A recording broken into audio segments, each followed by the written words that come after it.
Capítulo 9. A lei cósmica da polaridade. Tudo é de um par de opostos. A sexta lei do cosmos é a lei da polaridade, que pode ser formulada da seguinte maneira. O cosmos manifesta o princípio da polaridade em toda e cada uma de suas partes componentes. Toda e cada uma de suas qualidades manifestas, ou grupos de qualidades, tem seu outro polo, ou polo oposto, e desse modo, cada uma dessas teses e antíteses formam um par de opostos.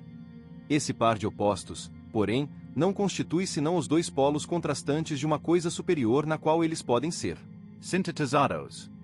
A lei da polaridade vem expressa no axioma segundo o qual polaridade é aquela condição de um corpo em virtude da qual ele exterioriza forças ou propriedades contrastantes, em direções opostas. O princípio da polaridade, frequentemente expresso como o par de opostos, é um dos truísmos aceitos do pensamento filosófico, antigo e moderno, esotérico e esotérico. Foi erradamente enfatizado pelos pitagóricos e pelos antigos herméticos em geral. É mencionado no grande clássico hindu, o Bhagavad Gita, como o par de opostos. É frequentemente citado por H. P. Blavatsky, como, por exemplo, masculino e feminino, ou seja, polaridade, a doutrina secreta, volume. Novamente. A lei que provoca atração entre dois objetos de polaridade desigual, e aversão entre aqueles de polaridade semelhante, bid, volume. Segunda, uma vez mais, afirma-se que toda série de qualidades contrastantes é formada por masculino e feminino, bem e mal, positivo e negativo, bid, volume. Repetindo, cada qual é uno e, ao mesmo tempo, vida e morte, saúde e doença, ação e reação, bid, volume. Segunda, e ainda outra vez, o universo manifesto é impregnado pela dualidade, que é a essência mesma de sua existência como manifestação, bid, volume. Os preceitos interiores dos antigos hermetistas baseavam-se nessa lei da polaridade, ou pares de opostos. A aplicação das regras para o equilíbrio ou a neutralização dos respectivos princípios mentais, sobretudo aqueles concernentes à emoção ou à vontade, foi uma parte importante da alquimia mental dos hermetistas e outros antigos ocultistas. Sem dúvida, na base disso estavam os respectivos princípios da polaridade e equilíbrio. A transmutação de qualidades mentais de um oposto a outro também era muito favorecida por essas escolas, e era igualmente baseada na lei da polaridade. Bem como aplicadas normas que regem a mesma ponto na antiga sabedoria esotérica, há referências frequentes aos polos opostos das coisas em geral, e muitos aforismos conhecidos enunciavam o princípio em questão. Por exemplo, os paradoxos existentes nas seguintes afirmações: os opostos são idênticos, os pares de opostos podem ser conciliados, os extremos se encontram, tudo é e não é ao mesmo tempo, cada afirmação de uma verdade não expressa senão uma meia-verdade, há dois lados para todas as coisas, etc, etc. Em termos breves e gerais, é possível dizer que o princípio de oposição pode ser assim explicado. O que é relativamente verdadeiro acerca de um oposto, é falso em relação a outro. O que se afirma sobre um deve ser contestado a propósito do outro. Portanto, temos o quente e o frio, o intensó e o insípido, o em cima e o embaixo, o escuro e o luminoso, o inverno e o verão, o norte e o sul, o oriente e o ocidente, o grande e o pequeno, e assim por diante, quase ad infinitum. Sem dúvida, é possível objetar que os exemplos citados são apenas grupos relativos de qualidades, atributos ou propriedades, e não coisas em si mesmas, consideradas a parte de seus atributos. Mas isso é igualmente verdadeiro no que diz respeito a qualquer coisa fenomênica no cosmos. Esses não passam de um feixe de atributos que, em sua combinação e disposição particulares, constituem o caráter da coisa particular, como vimos ao examinarmos a lei da composição. Ao percorrermos mentalmente a lista das coisas ou qualidades que conhecemos, sejam elas físicas ou psíquicas, encontraremos essa polaridade presente em todo e cada item de nossa lista. Alguns filósofos e lógicos defenderam o ponto de vista de que só podemos conhecer verdadeiramente uma coisa ou qualidade particular por comparação a seu oposto polar e em referência ao mesmo. Segundo essa concepção, o reconhecimento do oposto polar constitui, logicamente, uma parte das definições plenas e cabais da primeira coisa ou qualidade dada. Além do mais, sempre se deve supor ou presumir o oposto de toda e qualquer coisa conhecida, mesmo quando esse oposto não foi, ainda, descoberto. Com base na presença do conhecido, a existência do oposto desconhecido pode ser logicamente argumentada. Hegel, o grande filósofo, apegava-se particularmente a esse ponto de vista. Sua famosa doutrina dialética de tese, antítese e síntese é um exemplo disso. Ele insistia em que o oposto de uma coisa deve ser conhecido antes que a coisa em si dê-se plenamente a conhecer, que havia uma relação necessária entre as duas. Ele geralmente pensava nos termos do oposto, como ouvimos dizer. Sobre esse modo de pensar, William James diz: uma vez bem assimiladas as características de seu sistema de pensamento, teremos sorte se conseguirmos nos libertar dele. Pluralistic Universe, p. 96, ponta citação abaixo, extraída das páginas de Ralph Waldo Emerson, explicarão mais profundamente os pontos de vista acima mencionados acerca desse ensino geral sobre esse tema específico. A polaridade, ou ação e reação, encontramo-las em toda parte da natureza, na escuridão e na luz, no calor e no frio, no fluxo e refluxo das águas, no masculino e feminino, na inspiração e expiração das plantas e animais, na equação de quantidade e qualidade dos fluidos do corpo animal, na sístole e diástole do coração, nas ondulações dos fluidos e do som, e na gravidade centrífuga e centrípeta, na eletricidade, no galvanismo e na afinidade química. Sobrepõe magnetismo na extremidade de uma agulha. O magnetismo oposto ocorrerá na outra extremidade. Se o sul atrai, o norte repele. Para esvaziar aqui, você deve condensar ali. Um dualismo inevitável divide a natureza ao meio, de modo que cada coisa se torna uma metade, e sugere outra coisa para torná-la inteira, como espírito, matéria, homem, mulher, regularidade e inconstância, subjetivo, objetivo, dentro, fora, acima, abaixo, movimento, repouso, sim, não. Enquanto o mundo é assim dualista, o mesmo acontece com cada uma de suas partes. Todo o sistema de coisas encontra-se representado em cada partícula. Existe algo que lembra o fluxo e o refluxo do mar, o dia e a noite e o homem e a mulher numa única agulha de pinheiro, no cerne de um grão, em cada indivíduo de uma tribo animal.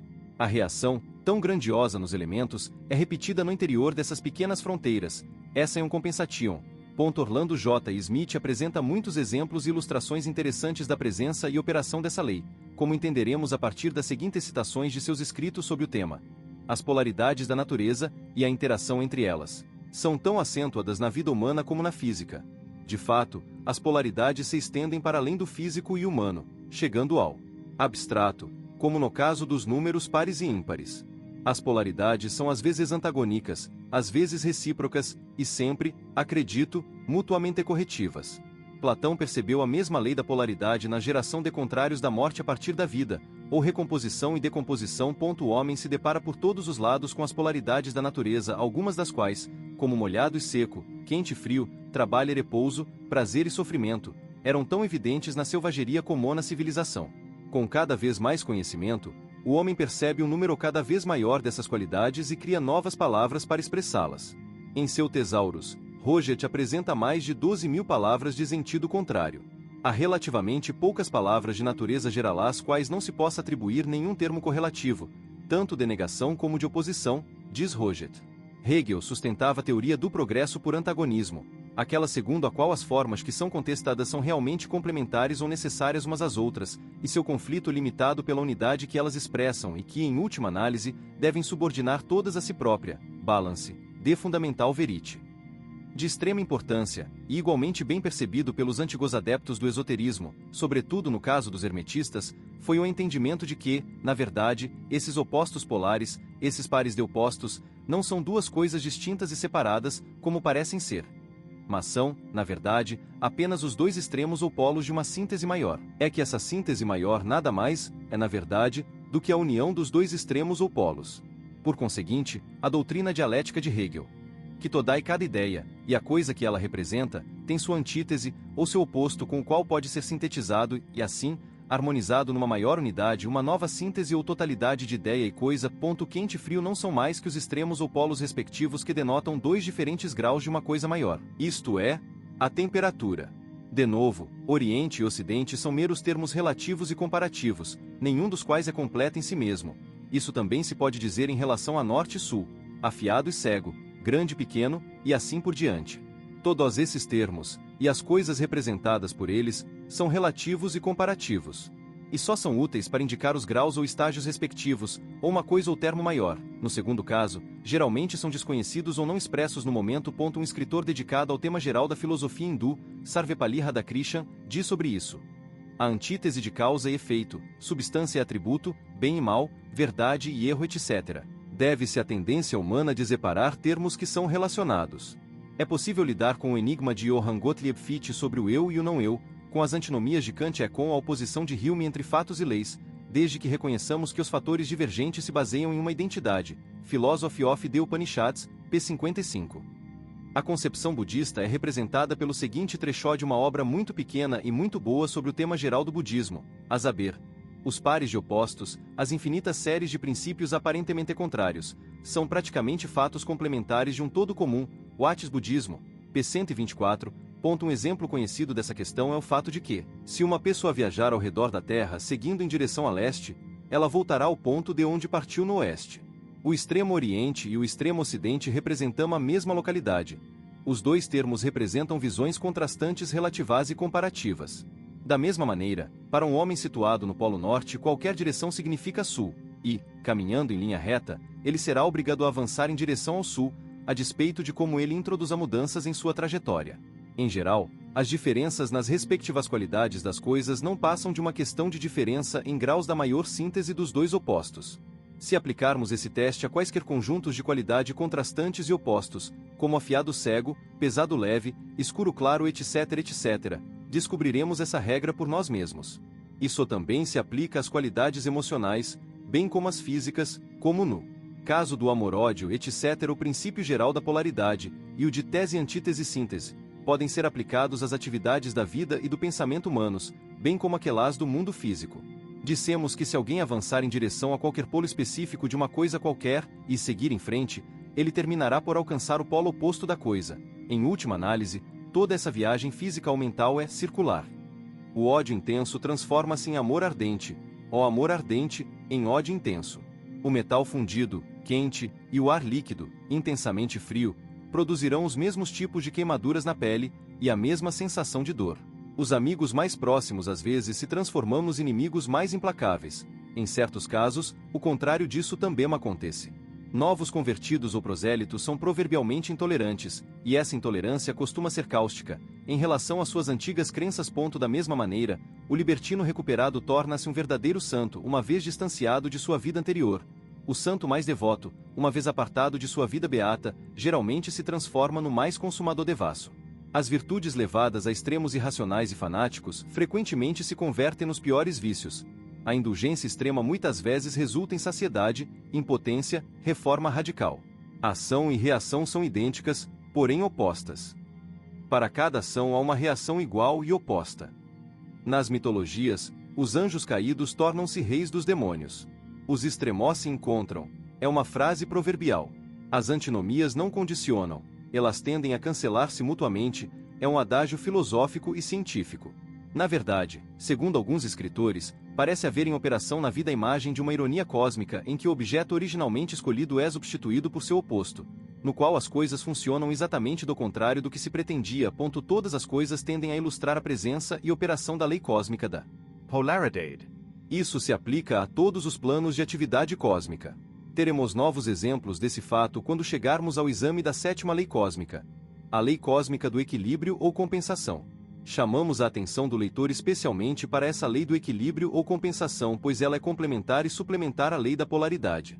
É necessária para uma compreensão plena da segunda ponto de tão geral que é o reconhecimento expresso ou tácito da lei da polaridade, da tese, antítese e síntese em uma unidade transcendente. A filosofia, conforme declaram renomados mestres, ampliou sua aplicação, levando-a até mesmo para certos princípios fundamentais das atividades cósmicas que em geral são tidos como absolutamente separados entre si, a saber, a mente e matéria, respectivamente.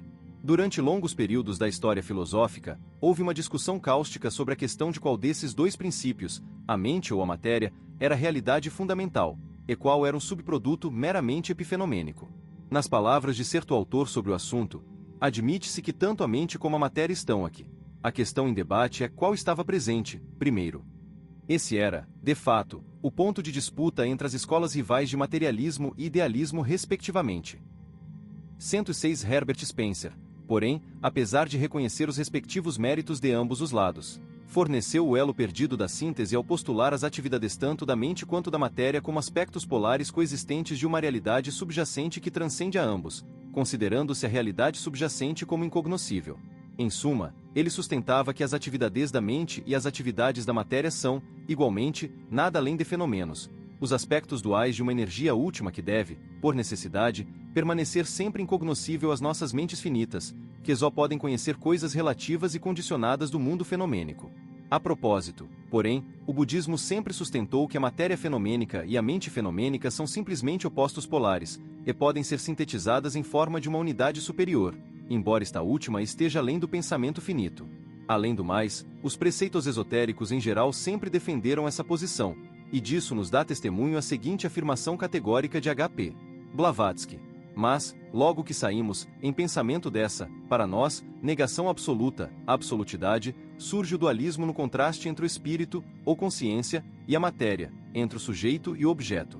O espírito, ou consciência, e a matéria devem ser, no entanto, considerados não como realidades independentes, mas como duas facetas ou aspectos do absoluto, que constituem a base do ser condicionado, seja subjetivo ou objetivo. Assim como a ideação pré-cósmica é a raiz de toda a consciência individual, também a substância pré-cósmica é o substrato da matéria nos seus diversos graus de manifestação. Daí resulta que o contraste desses dois aspectos do absoluto é essencial para a existência do universo manifestado, que é informado pela dualidade, que vem a ser a essência mesma de sua existência como manifestação. 107. O reconhecimento quase intuitivo da validade do princípio geral da polaridade é, de fato, tão universal, que muitos filósofos sentiram-se autorizados a tentar sua aplicação até mesmo para além dos limites das atividades condicionadas do cosmos manifesto, e inclinaram-se a considerar o cosmos, do modo como conhecemos, em si mesmo como um polo de uma unidade maior, última e final, de um parúltimo de opostos, cujo último polo nada mais era que o princípio não manifesto, ou estado de ser não manifesto que os filósofos chamam de o absoluto ou, talvez, de absolutidade.